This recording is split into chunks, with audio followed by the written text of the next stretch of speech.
We are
glad that we have you, and welcome to the Early Birds Club. Thank you. Thank you. It's like a pleasure to be here. Of course, a small, brief about the Early Birds Club. So the Early Birds Club that stands with every entrepreneurs, every startup people, and every co-founders who have a dream, who have an idea for making the society in a better way. We help them in regards of mentorship. We help them in regards of counseling, guide, and of course with startup resources, with ample amount of knowledge. We do have products for startups and all. We do have many personals who are working with startups, and of course who has started the startups. So we work with like-minded people. It's called Obstacle to Opportunity Drive, where we have an interview with that kind of persona, and that persona has an forte in like public speaking. So they put us the questions, they put us some of the obstacles that they face in daily amount of time in markets, and of course in their personal and professional growth. So we collect that bunch of questions, and we have an interview with the experts, with professionals regarding the solutions. How can be solved? What is the exact root cause of that problem? Welcome to O2 Drive, and of course we are welcoming you with heartfully, and yes, please go ahead. We want to know something about you. All right. First of all, thank you very much that you took the time. And I think what you mentioned, obstacle to opportunity, what a great phrase, because that is really what we are set here on earth to do. I think is to solve obstacles, and the problems, the obstacles we have are what gives us opportunities and other people opportunities. So I think that's the whole process you have. We have an obstacle, we turn it into an opportunity. If we didn't have any obstacles, there wouldn't be any opportunities. So great phrase. But yeah, a little bit about myself. Well, yeah, I live in Denmark. I have 3 kids, twins on 4, just turned 4, and a daughter on 7. I have a wife. And besides that, what I do is I help people present on stage, and now also way more online, because obviously with the COVID, things are changing, and I think that's going to be the future. Like me and you talking, I mean, this is just amazing. We have the whole world as our playground. We don't need to jump on a plane. Sure, it might be a little bit more engaging to be there physically, but on the other hand, you have way more opportunity to reach out to more people, impact more people. So that's what I help people with. And I think a lot of countries in the world, we aren't taught how to speak in public. There's a lot of work in school, written work, but when do we learn to speak? And that is crucial. Be able to speak there are so many instances in life where we need to be able to speak well. Job interviews. If you have a conversation with a colleague during lunch, maybe you don't consider that public speaking, but sure, you got to interact with that person, talk, and obviously from stage, can you impact a massive amount of people? Are you a leader? You need to be able to inspire them, and you are not going to inspire them through an email. Sure, that can help, but we need to feel you from the heart, that you really mean this, and tell those stories. So that's what I help people with, and it's a lot of fun to do that. Yeah. Actually, we are also having fun, like speaking and sharing the insights I'm pretty much looking forward to this interview for the vast majority of our viewers. The first question that we want to know, that how was the journey? Like, how you came to know about this public speaking is so important.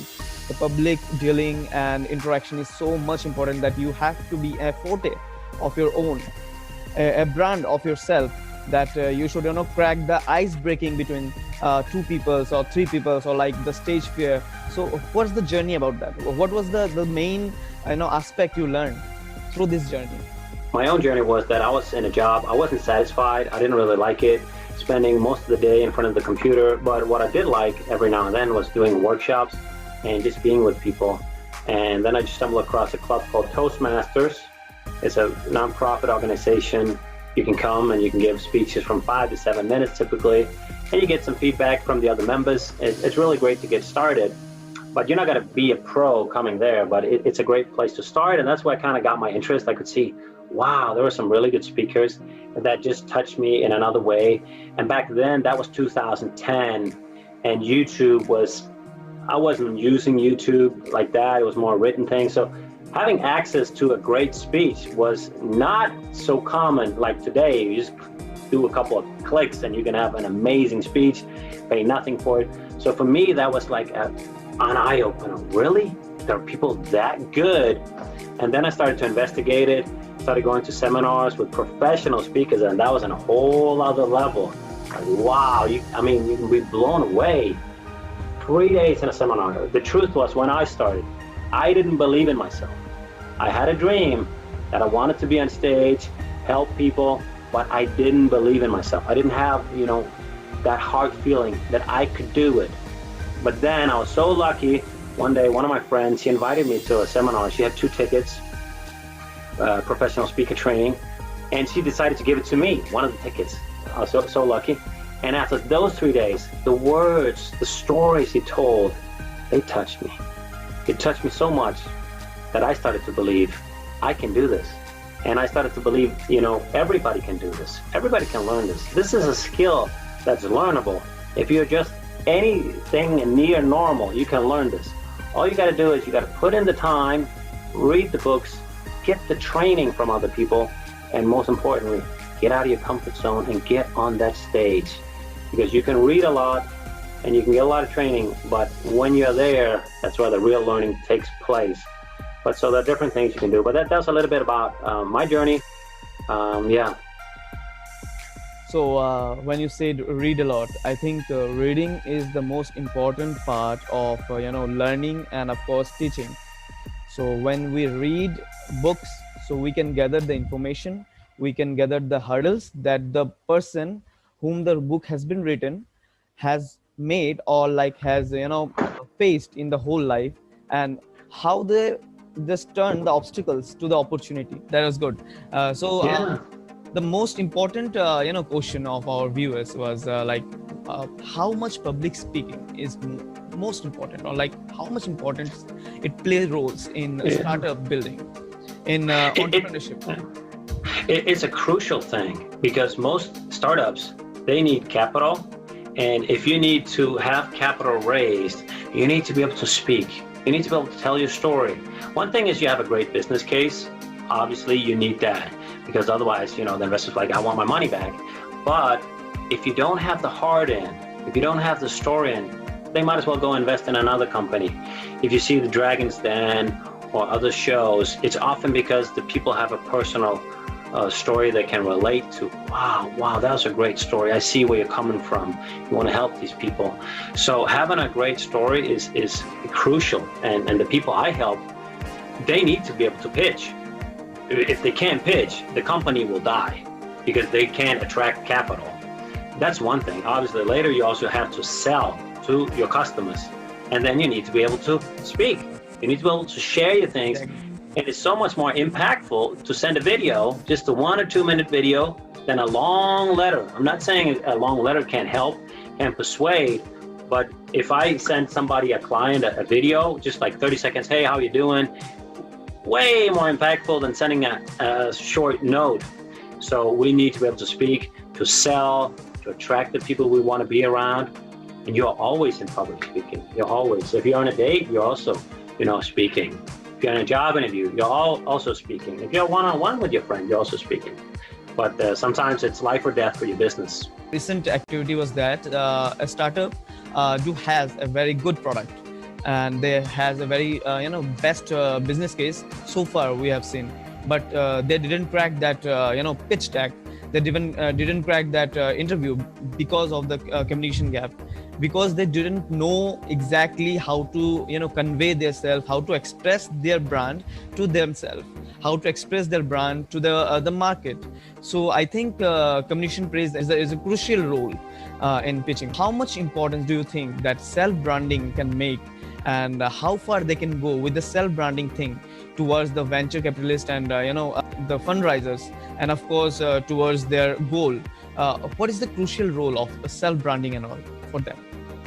Yeah, well, branding is incredibly important, because ultimately people don't just buy a product. Take a car like Tesla. That's a brand. Why are people driving the Tesla car? Obviously it's a great car, it's a nice car, but it's also sending a signal, I care for the environment. So what's the brand you want to do? And yeah, you're also sending a signal, I probably have a lot of money. That's the other thing. So branding is incredibly important. It means, I think, more than people think, and you can create your own brand today. It's not hard. Putting out videos on LinkedIn, on YouTube, positioning yourself, and finding the uniqueness that you have.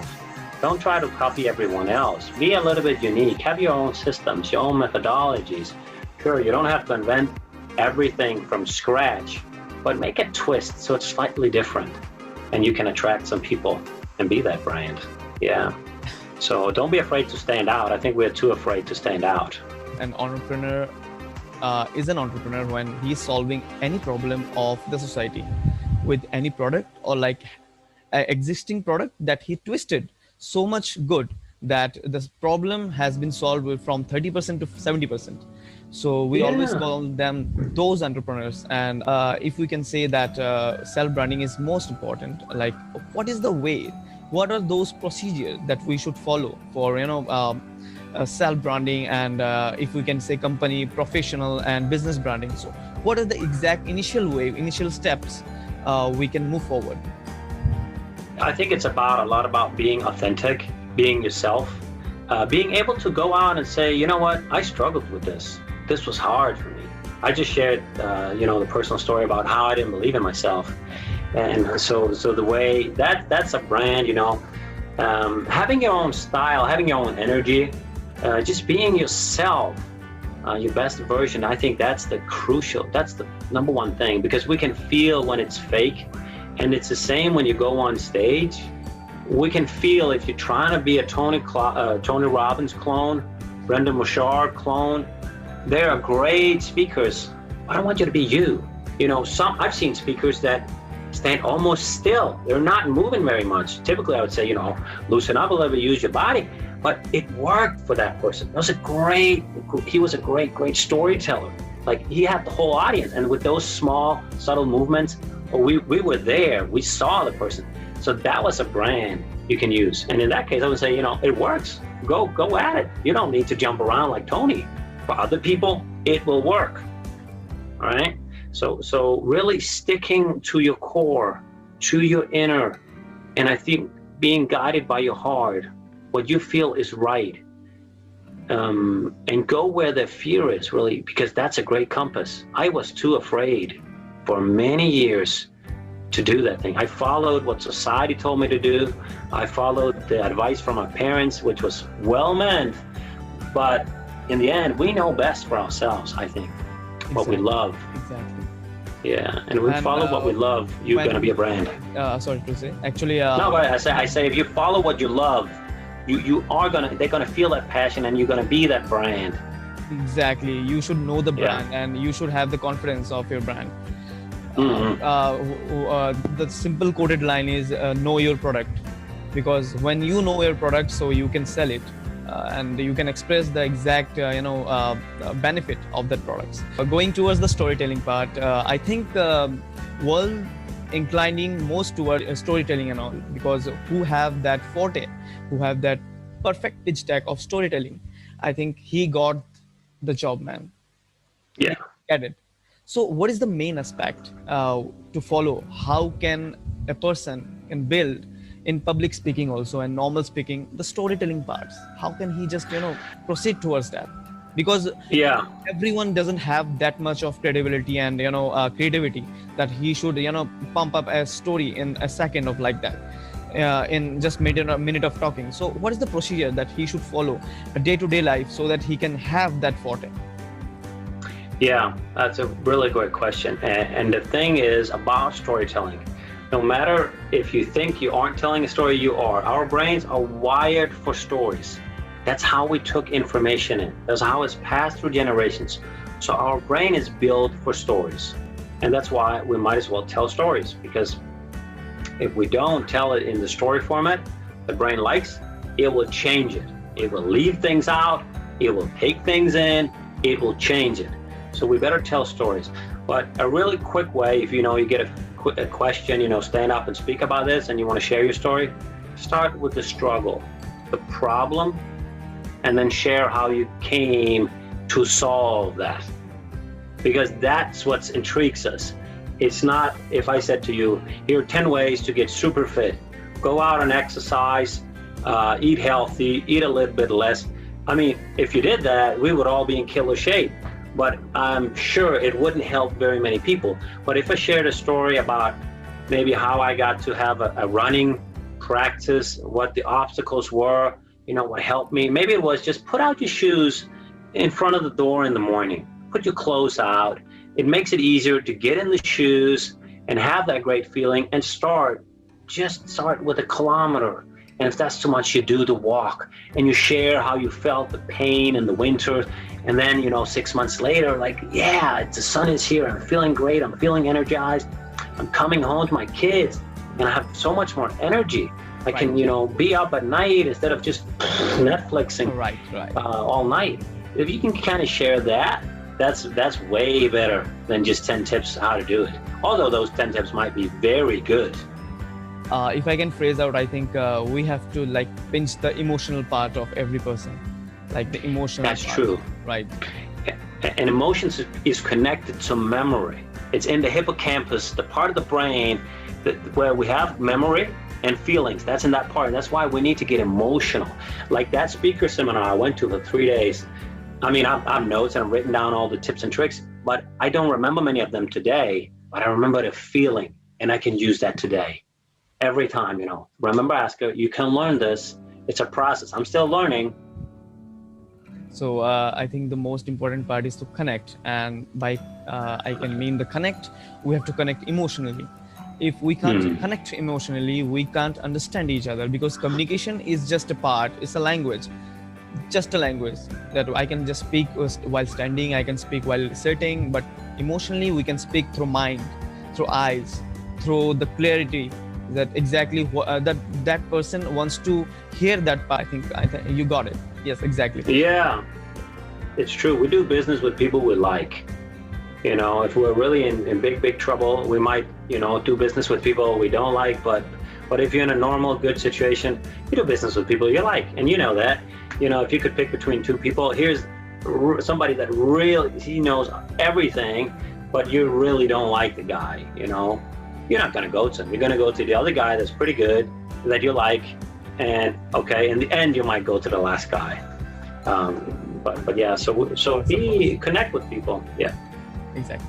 And moving towards the crucial part and crucial question, that if someone has a pitch deck, like he has a good pitch deck and his product is good, so what kind of pitch deck or what kind of presentation he must give? Like it should have many words or like many feelings or like many presentable skill, or like it should have a written or data type of pitch deck, so that they can hit the part. Because we both know that presenting towards investors, we do have only 90 seconds. That's it. In those 90 seconds, we have to make that part that yes, this is the product that you want, this is the product that you want to invest. So what exactly the presentation should be? The word presentation or like the data driven presentation? What would be? I would say skip the PowerPoint, first of all, because if you have 90 seconds, that's a super short pitch. You don't need any of that. What you need is a story about a product you have that solves a problem for someone. Take a single person. Let's Peter is blah blah blah. He is having he's slightly overweight. He wants to have more energy. Whatever. I have this product, and it can do this and this and this. And then you get to the end, and you're like, yeah, this is pretty innovative. I can see how it's different than other companies. And you might see Peter has tried this and this before, it didn't work. Here's different. So we want to have a personal story about someone, and the story is relatable. And at best, if you can have obviously a client case, because we have two kinds of companies. We have the company that's in the idea phase, where you haven't sold anything. That means it's potentially a good idea. And then you have the other part where you have actually sold something. You've proven your concept that it works. So if you're at that stage, share a real story, because it's more credible, and you'll get more money that way. Because otherwise, we're still in the guessing phase. Well said. Exactly. When you said a product that has an idea is a fresh idea. It hasn't been turned into product or bring into the market. And we have a product that already has been eventually evolving in the market. And both are two different aspects. Like when two person that one have a product that product is in the idea phase, and the other person has a product that already the product has been built, and that has been running in the market, and of course he is gaining somehow what amount of revenue from it.